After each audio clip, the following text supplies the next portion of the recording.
Scientists are warning that extreme heat being felt in Europe and in the United States could become the new normal as the impact of climate change worsens. So, how bad is it? Well, we've been speaking with Jamaicans living in the UK. Krista Campbell has their story. London is burning.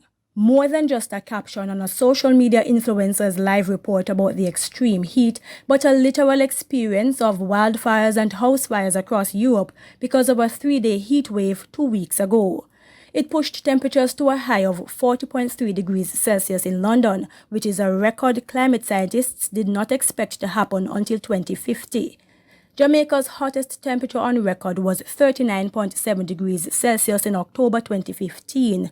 It's why Jamaicans living in the UK say they've never felt such heat as they did during the 3-day period. Trains had to go slower to avoid starting fires by going at certain speed. And when you go on the bus, because there's merely a crack and the windows can't fully open, that was heat on a next level. Functioning and thinking on these buses was just such a hard experience. I remember one time my hand touched the side of the bus, and I'm in the bus, and my hand touched the side and I had to quickly move it.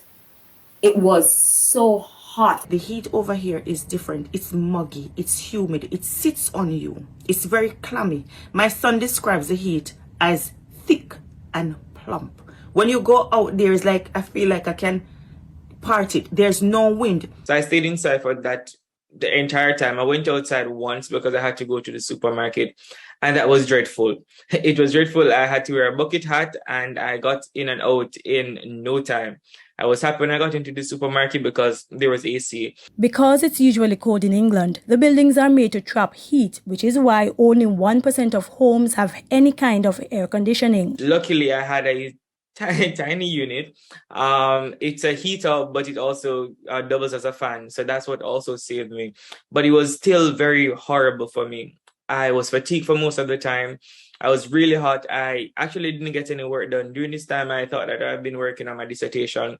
I sat there looking at my literature review for quite some time, and I just could not make sense of anything. Right now, I write on my fridge door, I stand up. This is my AC. London have a lot of fountains here and there.